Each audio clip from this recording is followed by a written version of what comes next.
My family and I are Native Americans from the Navajo tribe, so we have a lot of strange, unexplainable things happen to us involving skinwalkers. This is one of many stories. This happened 4 months ago. My uncle Andre lives all alone in a trailer park with his older brother David, who lives right next door to him. That night before, Andre was watching TV when he heard something. He said it sounded like somebody running up and down his house. He listened to it for a while, before he texted my uncle David to look out his window to see if he saw something. When David looked out, he said he saw something like a man running on Andre's house. David, being a fearless older brother, ran out just in time to see a black shadow jump 11, maybe 13 feet to the ground. He followed it until he stopped at a tree line, where he lost it. He had a flashlight with him and shined the light till he saw a reflected eyes looking back at him. The figure looked like it was crouching down, trying to hide from David. He then heard a sound to his side. For a second, he looked toward the sound before snapping his head back at the figure, only to find it gone. Whatever it was, no normal creature could jump up and down 11 or 13 feet off the ground and onto a trailer without a ladder or breaking its legs.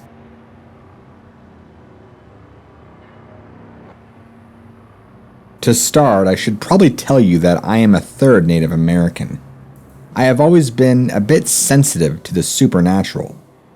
A couple of weeks ago, I worked an odd shift, 3 p.m. to 3 a.m. After work, I decided that I was going to go to the local native reservation for cigarettes and gas. When I had finished getting gas, I was a little bit too tired to drive. I decided to take a nap in the darker corner of the parking lot. I faded off into a sleep.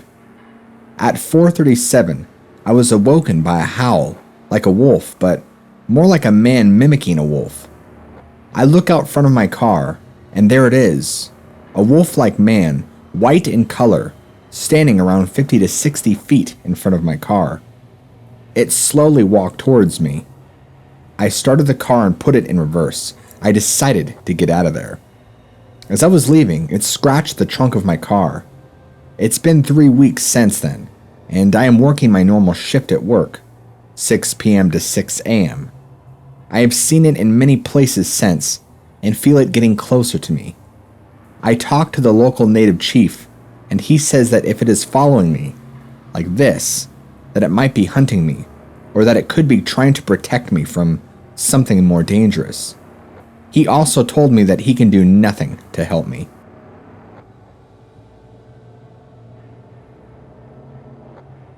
Okay, first off, I know a lot of people will think this is a hoax because it's in Scotland, but I don't know how to explain this. I'm extremely familiar with Wendigos, Skinwalkers, Fleshgates, all that crap. And there is probably a non-Native American possibility that I'm unaware of, but the only explanation to me is a Skinwalker. I apologize for my use of Scots slang in advance. I'm a teenager and I won't disclose my age, and I go to a public high school in Perthshire, Scotland. It's mostly a rural area with mostly towns, villages, and just houses dotting the landscape. Although there are 2 major cities in my area. The high school I go to is in a medium-ish sized town, and for privacy reasons, I won't disclose its name. Not many people have had many paranormal encounters, although a few people claim to have seen ghosts and whatnot. Anyway, on to my encounter. I live in a large-ish house in the middle of a field with my family. It's not too far from the town I go to school in, but I usually take the bus, and just 'cause I'm a lazy git. Sometimes, me and my mates, let's call them E, J, and C, take a path through a nearby forest to come back to my place, where we just play video games, that sort of shit. This particular night, my parents were out of town, and we decided to drink a bit of booze that we had in the mini fridge in my room. I didn't try much, since I'm not much of a drinker, and beer's not really my thing, or C's, really. E and J, however, they went all out. It got really late, or rather early, and they decided to leave and head home. I said bye to them and headed back up to my room to play some more video games. About half an hour later, I heard a loud banging on my door. It was J and E. I let them in and they started panicking. C goes home a different way to them. He lives a bit closer to me than the others. E and J said that they were walking through the woods and they saw a tall, skinny-looking bloke pelting it towards them. They panicked and legged it back to my house, while the skinny fella gave chase. My mind went back to when another friend, somewhat of a paranormal buff, told me about Wendigos and Skinwalkers. I called 999 and said that a prowler was lurking around our house and had chased my mates back to my house. I gave the operator my address and said that they'd have a car or two in my house in an hour and a half. Apparently there was a big traffic incident. In the meantime, she said, arm yourselves, lock all doors and windows, and lock yourself in a room. We did just that, grabbing knives from the kitchen and barricading ourselves inside my bedroom. After a while, we heard heavy footsteps around our house, and thinking it was the police, I peered out of the window. What I saw was much worse. It was E. It looked exactly the same as her. I knew that she was sitting, crying in my room. I freaked out and it saw me. What the hell is that? Whatever the feck was outside could speak, and it sounded exactly like Jay. It was a skinwalker. I remember the description from my other horror weirdo friend. It looked like my friend, but sounded like my other friend. It must have been confused, and that made it even scarier. We heard sirens, and the thing ran off into the woods. We told the police officers everything, and they checked it out. The officers left after saying the woods were clear, then muttered something about stupid prank callers. After they left, we heard an inhuman shriek, but still sort of human-like. We didn't sleep at all that night. I believe that what we saw was a skinwalker. I hope to God Almighty that I never have to face that bloody thing again. However, if I do, I shall make a follow-up. Thank you.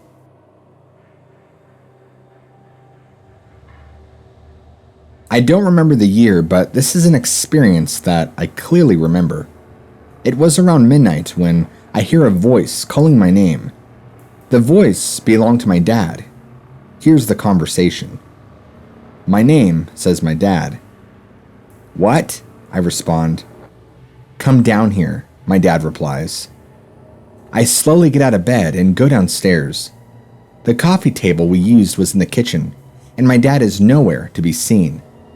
My sisters come down and I tell them what I heard. They said that my mom and dad were both asleep. I went to see for myself, and it's true. Both my parents were sound asleep. I just forget about it for the night and go back to sleep. I tell my parents about what happened in the morning, but they don't really have an explanation. Now, either the man upstairs was talking to me, or it could have also been a skinwalker. I know skinwalkers can use the voice of someone you know to lure you, and whatever it used my dad's voice. What do you think?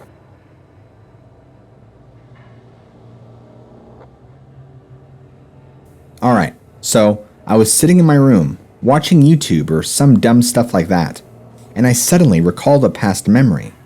I think what triggered this is me being a horror story lover. Let's read. Especially, I wanted to submit a story, but it took a while, if I remember, and I really had a scary personal experience, for I hate fake ones. I suddenly recalled past memories of mine, which gave me chills just to imagine it. I remember it was me, my mom, my brother, and my aunt and her kids. My brother was about 4 years old at the time. I would like to say I might have been 11. We were all packed into an SUV heading back from a children's museum. It was about midnight, or around that time. We were on a slightly busy highway. I'm talking maybe 2 cars every minute, so it wasn't just us. In about the middle of nowhere, at least it seemed like it. We were really around halfway in between 2 cities, maybe an hour away from the closest town. We were in the back seat, doing little kid stuff, laughing and having fun as 2 adults spoke in the front about politics or something like that. There was a large open field to the right of the car and a tree line to the left. I mean like right up to the side of the road, when suddenly, a large, crippled, at least by the looks of it, light brown animal jumps at about 50 miles per hour from the tree line onto the road. We noticed this immediately because my mom and aunt screamed something along the lines of, "Holy shit," and screeched the car to a halt. The littler kids began screaming and crying as I sat in terror and shock, as my mom sat in confusion and fright, staring, as I did too. My aunt leaned back towards us kids and tried calming them down by saying, "It's just a kangaroo, and it's okay." Now, there's 2 reasons that this is incorrect. 1, this is southern Indiana. 2, I know damn well a kangaroo doesn't pull its hind smashed legs behind it and uses its 2 upper arms to rip its sticky self from the ground and go flying 20 feet into the air to land from one side of a 4-lane highway to the other. Right before this thing crawled at an unspeakably fast pace into the dark field, with only 2 arms dragging its blood-covered legs. I swear to God it turned and looked directly at me. Its eyes were human-like, but this one was different. Now, I just learned about skinwalkers about 1.5 years ago. I know enough about their appearance.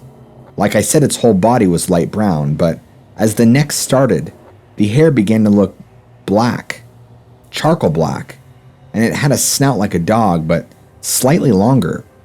It had red around the bottom of its eyes and the tip of its snout. The closest thing I could relate this to is maybe if any of you have seen the trailer for Annihilation. It looked kind of like that bear creature that leans over the woman's shoulder. I asked my mother about it, and she somehow doesn't remember. Hell, I didn't remember until a little while ago. The more I think about the situation, the more I think, was it a skinwalker? Sure, it had the form of one, but it's as if this was more evil, if that's sensible. It seemed like the thing just clashed with a demon, or was maybe turning into one. I have a few questions. Why was it hurt, or looked like it was? If not, why the hell was it moving like that?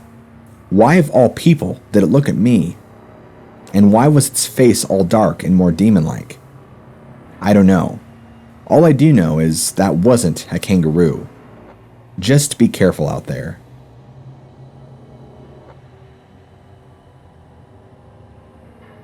When I was younger, I preferred to spend time at my great-grandmother's house rather than my own that I lived in with my grandmother. Being right next door, my grandmother would often let me spend the night with my great-grandparents to get me out of her hair. My grandparents had their own bedroom on one end of the house, and on the other end was the room in which I slept whenever I visited. This bedroom was big to a 6 or 7-year-old with a large bed that had a sliding door cabinets for a headboard, and 2 large windows, one of which had a crate of older toys in it, mostly building blocks and the like, that faced the side yard, which had several young pine trees. The other faced a large barn out back that housed their camper and all manner of other things. Before I can continue, I ought to mention that I'm a quarter Native American, of the Miami tribe to be specific. My mother was adopted by a family whose heritage was distinctly French, while my grandmother wanted my mother and I to have nothing to do with our heritage. My great-grandmother embraced it, never kept it from us, and even taught us a little about it. Me, far less than my mother, since I was too young to understand, much before she passed.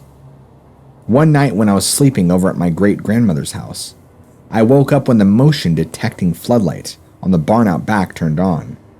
The room was flooded with light, and I could see everything clear as day. Unable to go back to sleep, I got up and decided to play with blocks until the floodlight went out and I couldn't go back to sleep. For some reason, I felt the strange urge to look out the window into the side yard. So, I climbed up on the crate under the window and peered out. There, in the side yard, was a young man. He was in his late teens, 17 to 19, with neatly cut straight black hair, nearly ear length. He wasn't dark-skinned, but he wasn't white either. He wore what looked like tan Carhartt overalls, and he appeared to be examining a young pine tree not 15 feet from the window. The tree wasn't very tall, maybe 8 or 9 feet, but the young man was carefully moving the bottom branches this way and that as if looking for something. I watched him for a minute or two, simply observing. I didn't feel frightened, rather, I was curious. Then, the young man lifted his head and looked around. When he saw me, the strangest thing happened. He looked startled, then terrified. His eyes widened so far that I can make out their whites in the low light. There's no other way to explain what occurred after that, other than the crazy sounding. He turned into a deer and bolted away into the darkness. Simply turned to his left, made to drop to all fours, and was a deer by the time what would have been his hands hit the ground. He ran off back beyond the barn. I don't remember the conversation I had with my great-grandmother about it in the morning, only that she seemed upset and was tight-lipped, and that she and my great-grandfather went out to look at the tree later in the day. They didn't find anything, and my grandmother didn't want to hear about it, so I just shrugged it off. Years later, I would learn what skinwalkers are. I would think back to that young man and how he could have been native, how his coveralls could have been deerskin. I would also think about my experience, and it didn't line up with other skinwalker encounters. I didn't feel any fear. I didn't notice a stench. No one called my name. Also, the young man seemed to be afraid of me. Then again, I suppose if I were looking for something, and I saw a small child staring at me through a window, I'd be a little freaked. As time went on, I had, for the most part, convinced myself that I had just happened to have witnessed a teen boy hunting illegally on our property, and my startling him startled the deer he was after, and my child brain just processed it strangely. That is, until I decided to bring up the concept of skinwalkers with my mother. I had told her that I could have possibly seen one when I was a child if my memory could be trusted. When she said, "Oh, so you saw the Birdman too, huh?" My belief that I totally misremembered a teen boy hunting was shattered. She wouldn't say much about it when I seemed confused, simply stating, "Oh, there was an old balding man who would dance around on the roof with his belt made of feathers, and when I would go out there to yell at him for being so loud, he'd smile at me and fly off as a bird." That house was on land that was tribal before the family I was adopted into moved into the area several generations ago. Artifacts coming to the surface every other time the big field behind my childhood home was plowed. Many others have had experiences there, including others of my own. Though most of the other experiences seemed surreal, seemed to be things that could be brushed off as a coincidence, or me psyching myself up to see or believe something that wasn't exactly there. But that young man who turned into a deer always sticks with me, and has led to me having zero trust of deer. And not just because they're a road hazard. I have had many other strange experiences with deer since then, but none so unbelievable as the shapeshifter in the coveralls.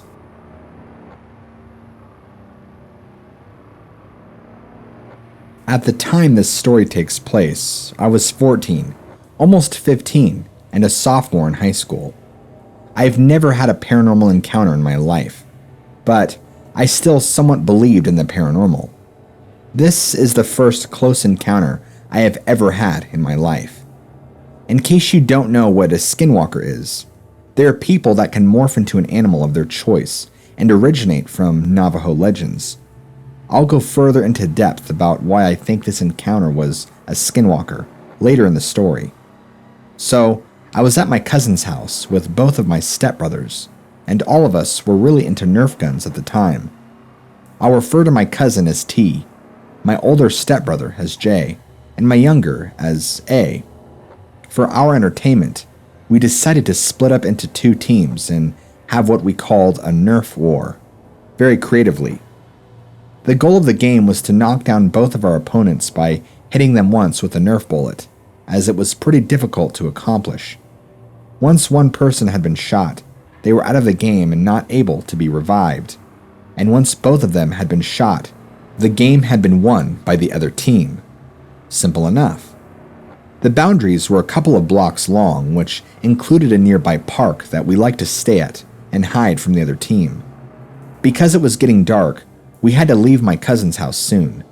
We decided to have another quick round. We watched as T and A ran into the direction of a nearby ditch, so Jay and I decided to run towards the park, which was behind us. We ran for a couple of minutes until we reached the huge fake rock that had a slide on top, and we decided to camp up there.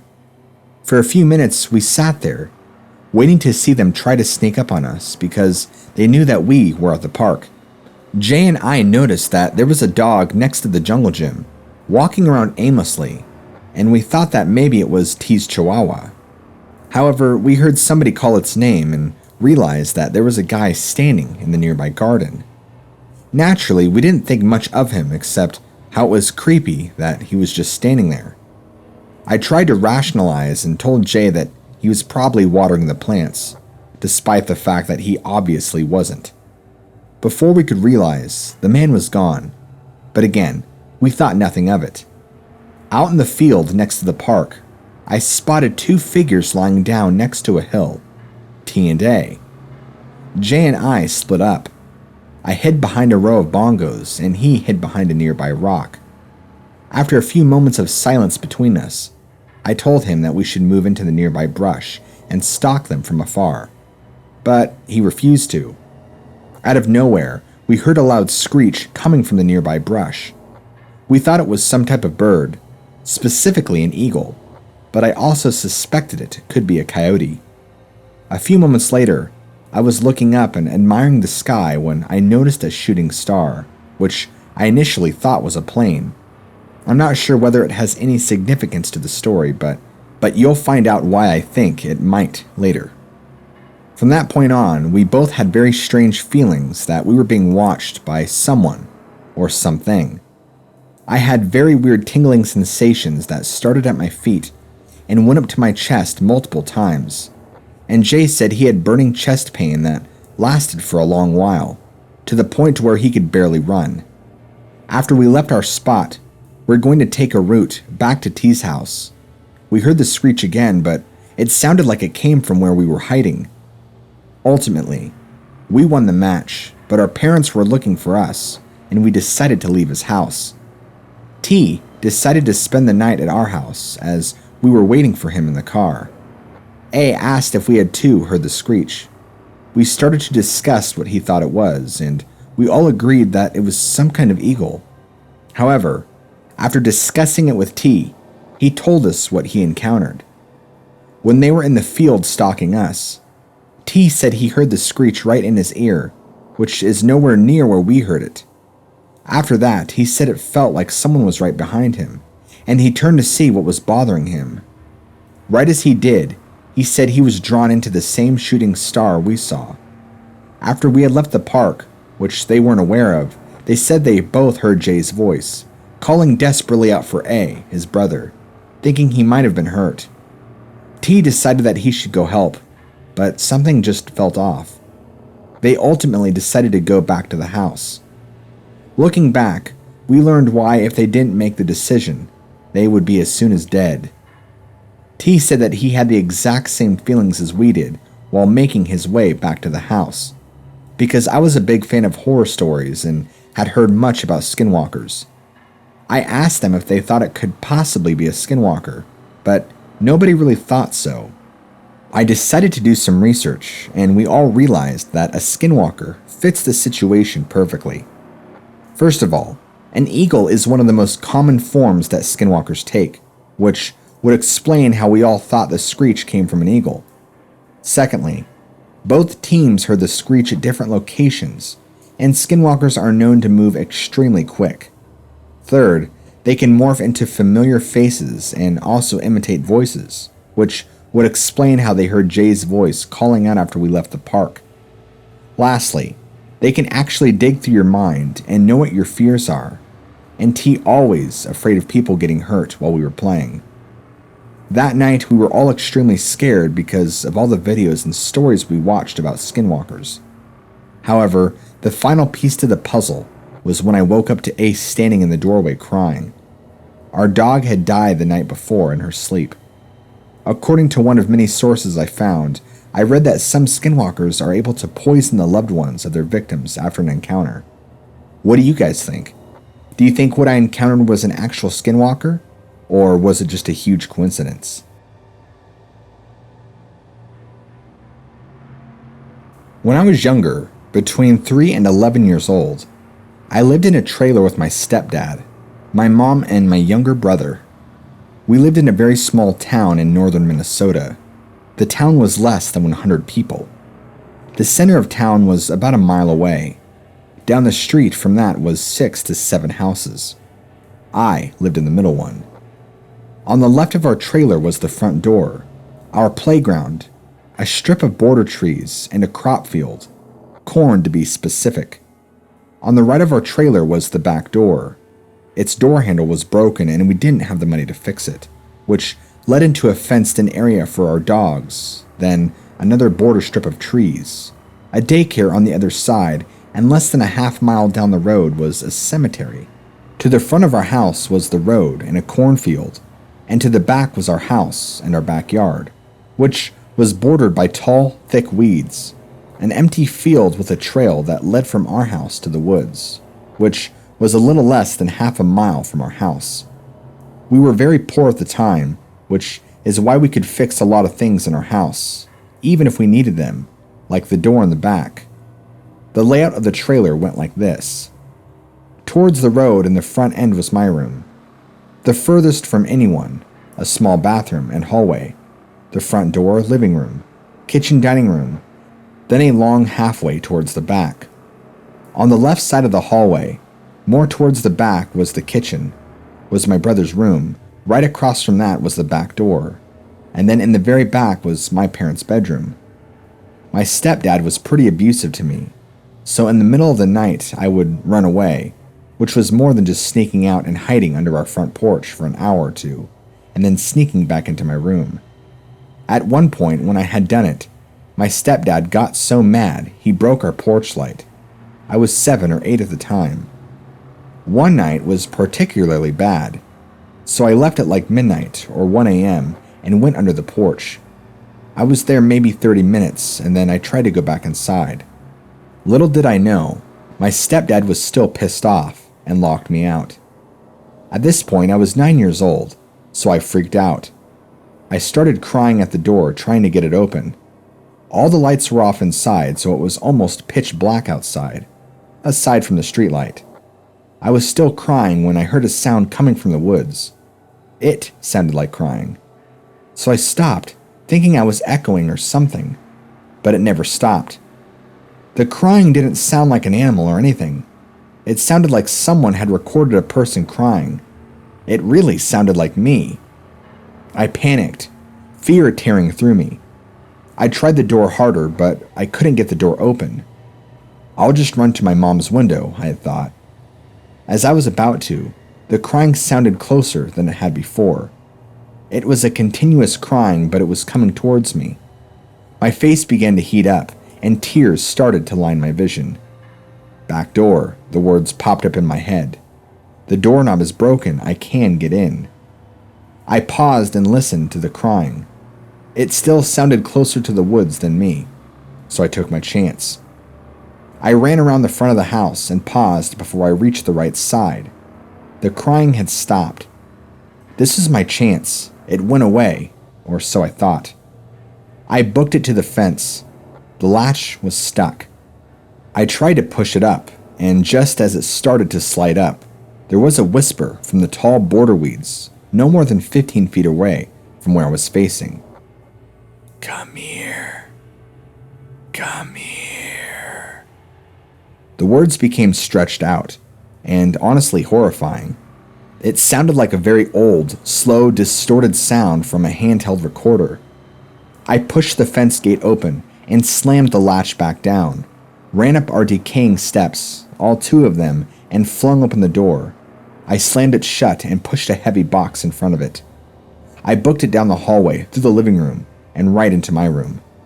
I closed my window quietly and let the blanket fall over it so nothing could see. I turned off the lights, turned on a movie very softly, and crawled into the top of my bunk and waited out the night. I could hear walking around the trailer, and I could hear muffled whispers.